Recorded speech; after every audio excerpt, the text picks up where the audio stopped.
SER Podcast.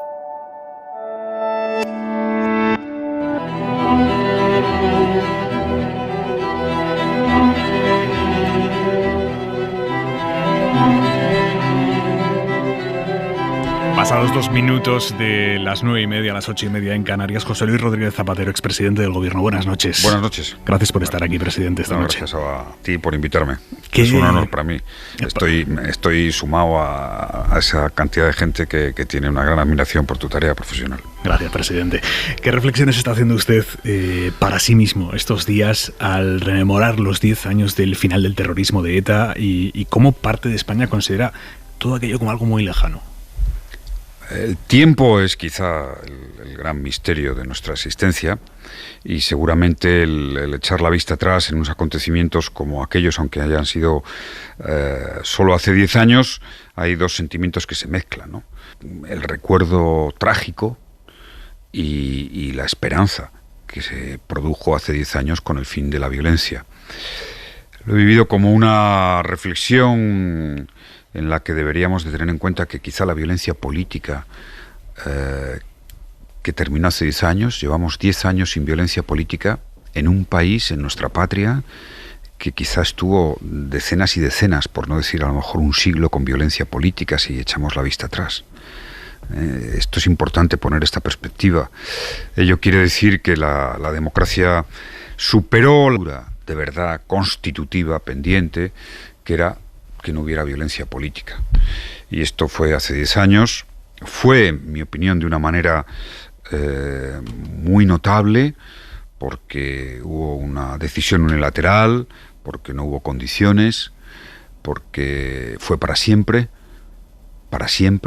yo lo he repetido mucho estos días, y como hemos recordado tanto terror, tanto sufrimiento, pues volver a repetir para siempre supone que podemos respirar de otra manera. Presidente, con la perspectiva que da el tiempo, ¿cuál diría usted que fue la clave o los factores clave que favorecieron aquel proceso y que hicieron que terminara el terrorismo? ¿Qué se hizo bien? ¿Cuál fue o cuáles fueron los factores que facilitaron aquel resultado? Sin duda, la esencia es la capacidad de resistencia de la sociedad democrática y la fortaleza que tiene una democracia de no admitir la violencia política, el asesinato, y solo admitir el respeto y la convivencia, los votos. Esa es la base. Si me preguntas cuál fue el factor final decisivo, sin duda alguna el proceso de diálogo que abrí con la banda terrorista ETA, el encuentro que durante años hicieron Jesús Eguiguren y Arnaldo Otegi. Eso abrió un camino que creció y creció y creció, permitiendo algo que estaba ya en muchos de los militantes de la izquierda abertzale, incluso de los miembros de ETA, que era hasta cuándo y hacia dónde nos llevaba esto.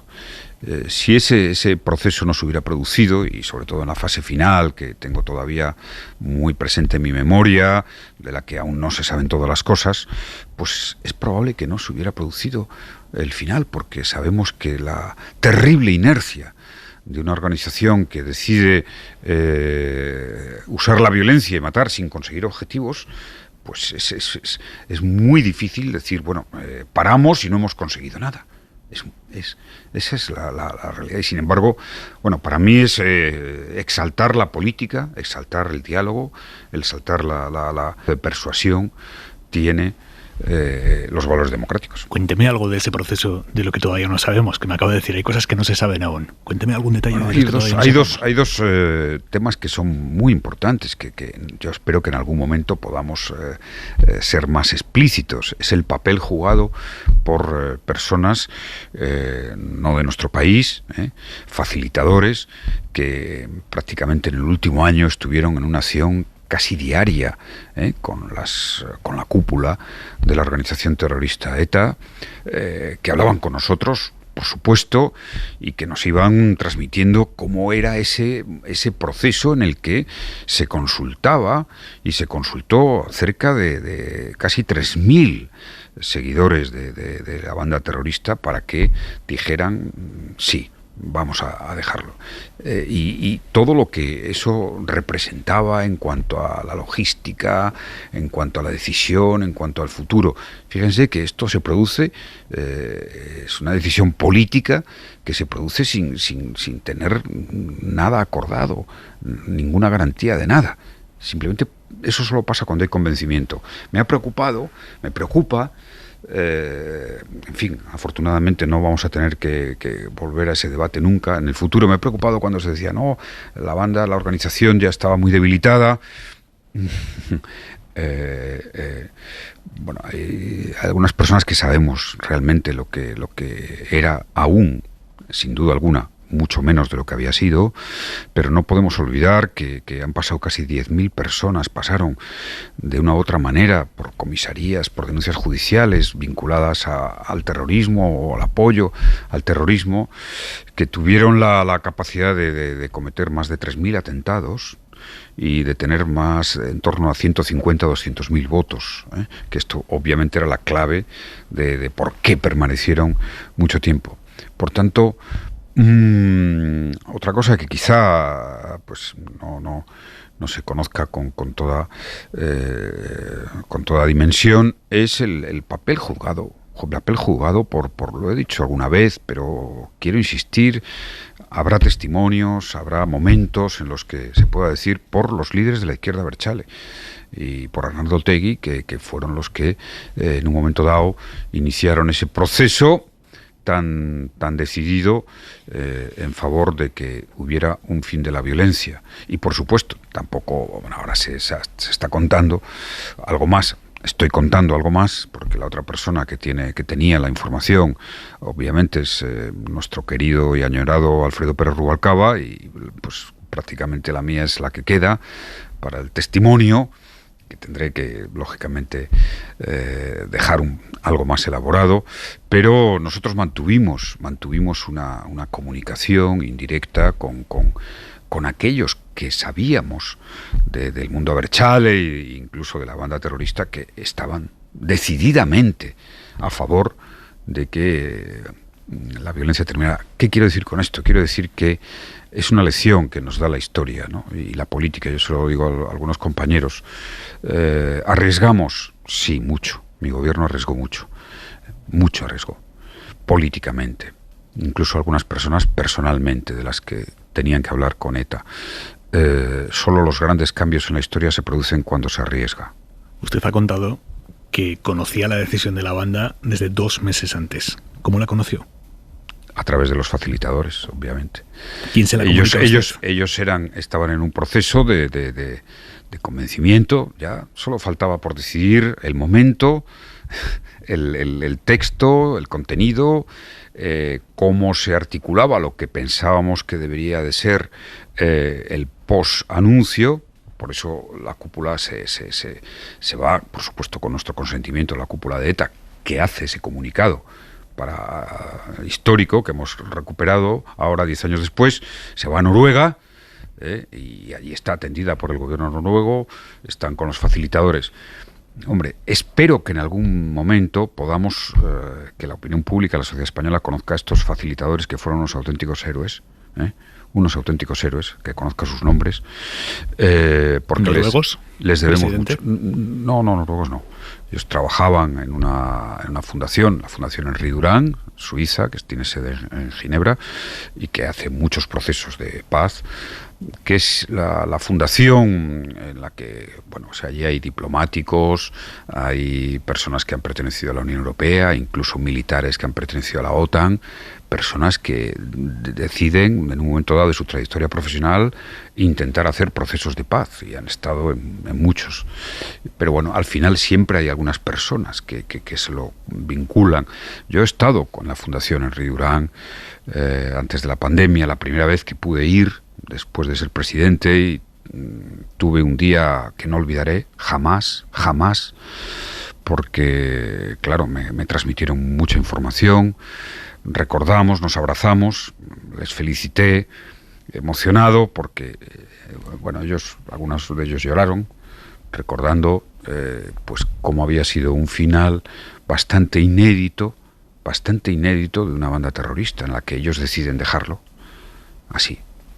¿Le contaron si hubo algún intento dentro de ETA, algunos díscolos o algún intento por crear algo así como un IRA auténtico que se desmarcara del final de ETA? Pues fue muy mayoritario.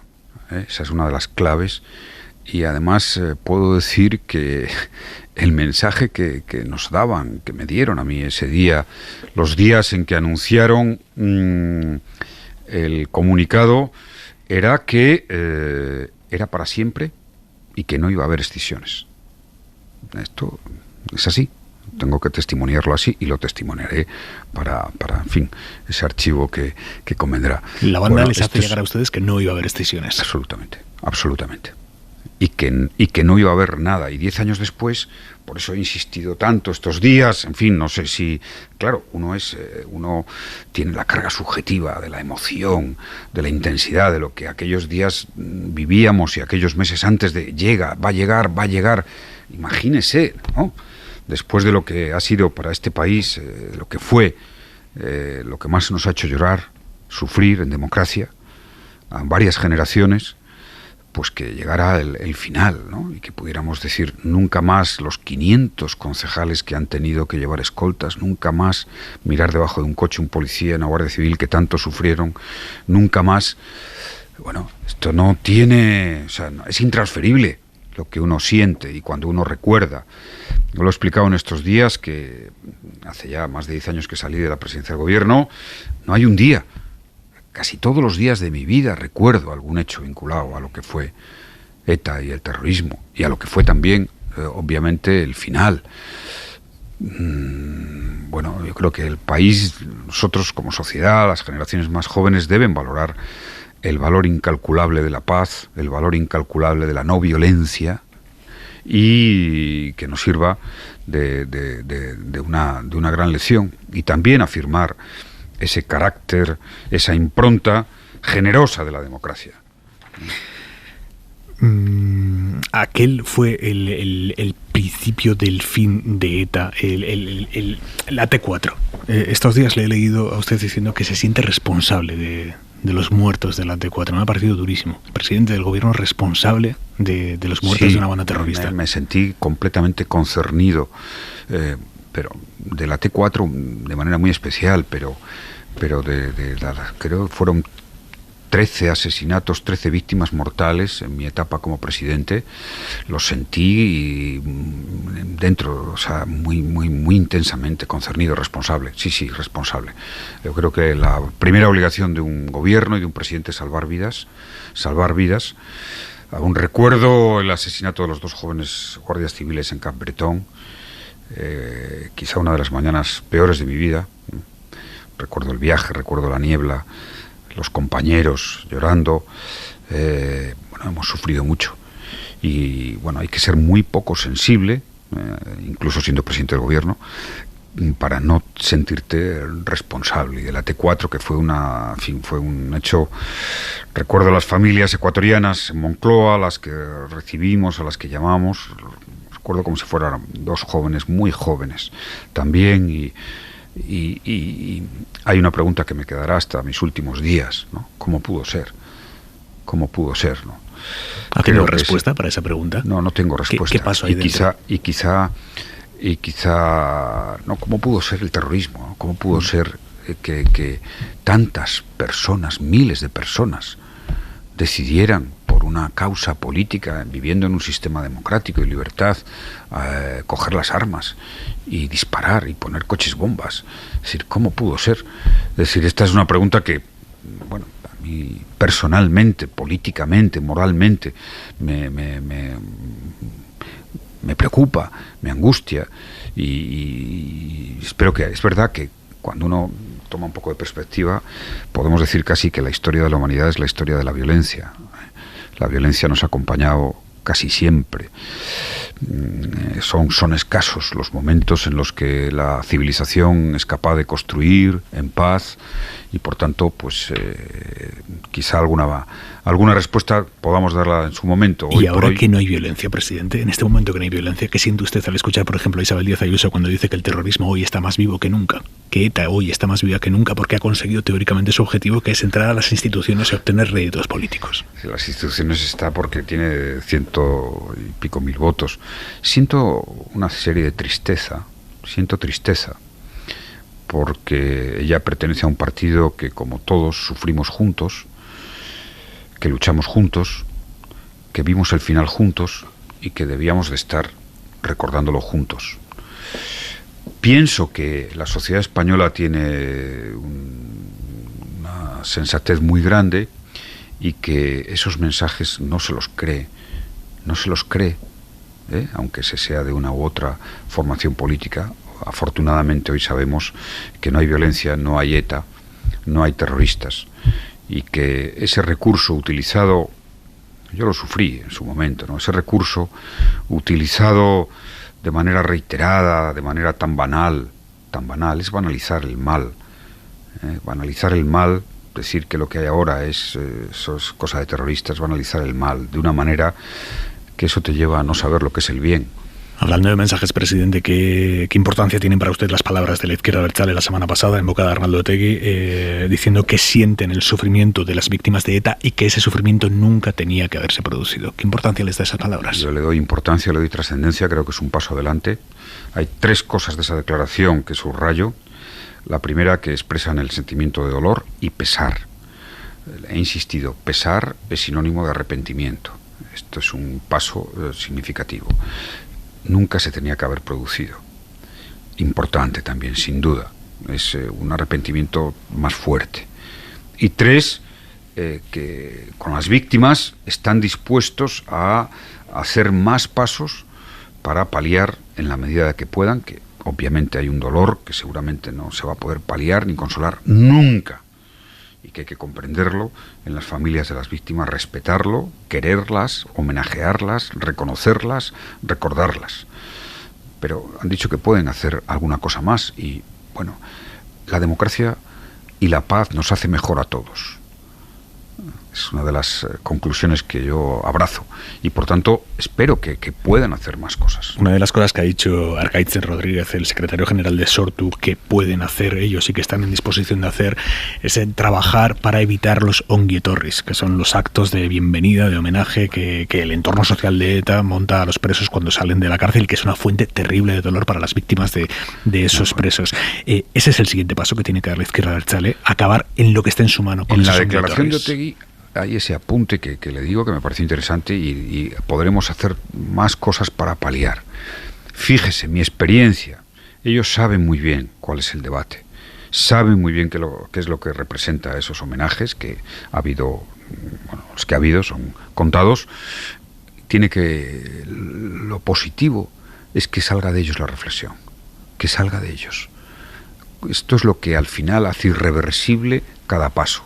Y por tanto, yo, reconociendo el paso que han dado,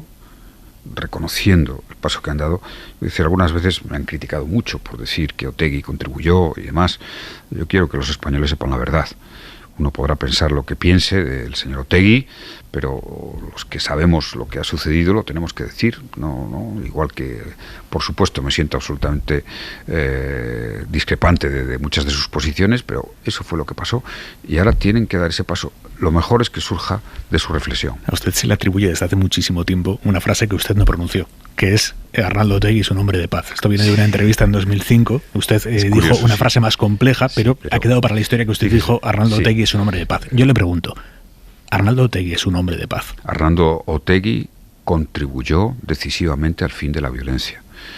No sé si fue un proceso evolutivo, un proceso de estricto visión o cálculo político, o que también apunta en la declaración, apunta alguna consideración de carácter ético, pero contribuyó a ello. Y por tanto, siempre debemos de ser leales con la verdad, uno, y valorar los hechos. Siempre soy partidario de una democracia de la generosidad, de una convivencia de la generosidad. Incluso aquellos que más han podido ofender la democracia, los valores esenciales como es el valor de la vida, de la libertad, siempre la democracia si rectifican, si cambian, les ha dado un espacio. Son las mejores democracias, las que tienen unas raíces más sólidas, las más seguras, las más convincentes.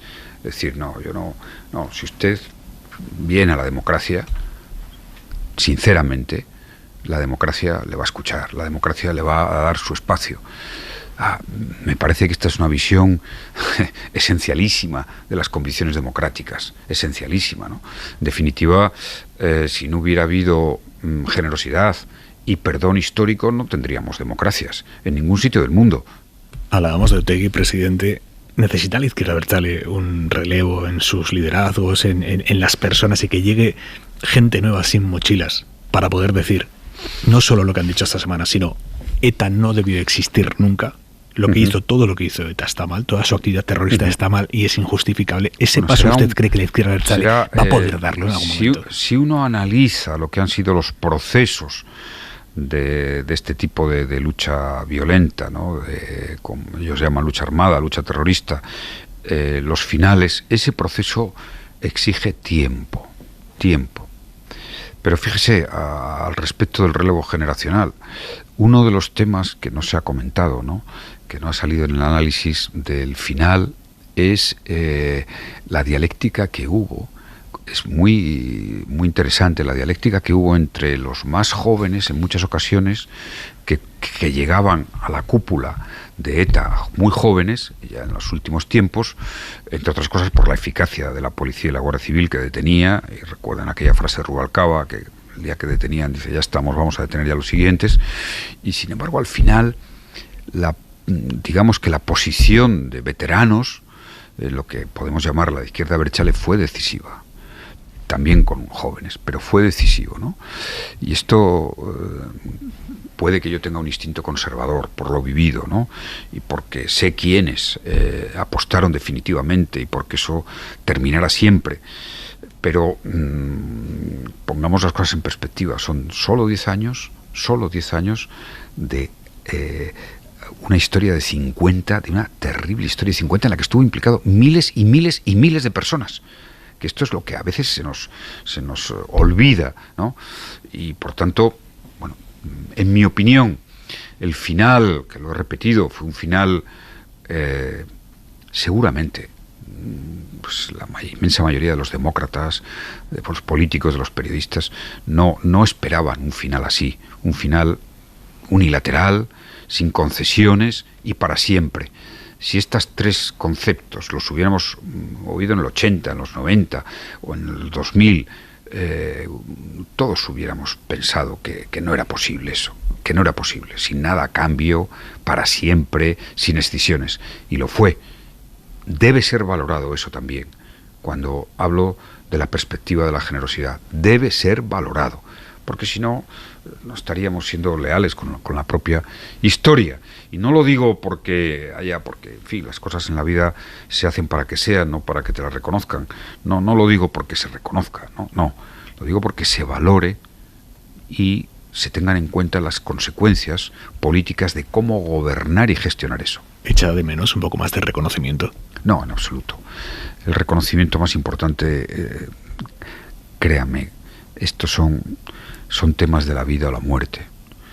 El reconocimiento uno lo tiene íntimamente con uno mismo, fíjese, porque además es intransferible.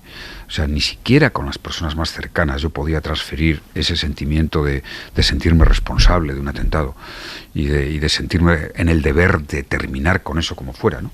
Es intransferible, pero bueno, tengo conmigo mismo una gran tranquilidad de espíritu, porque además el final creo que lo llevé a cabo con decencia política, con una decencia política que me llevó a explicar que lo estaba haciendo, y ir al Parlamento, decir sí, voy a dialogar con ETA, voy a negociar con ETA. No era fácil, ¿no? No era fácil, y luego tuvimos que hacer muchas cosas. Pero, bueno, creo que lo importante es que el país se reconozca a sí mismo.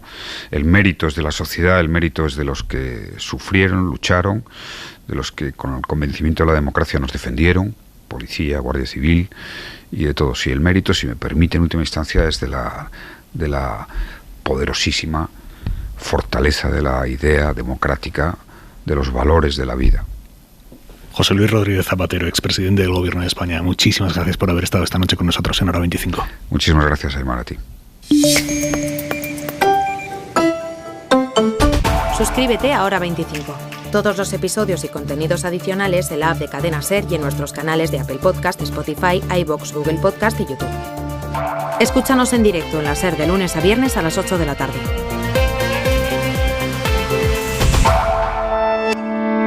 Cadena SER.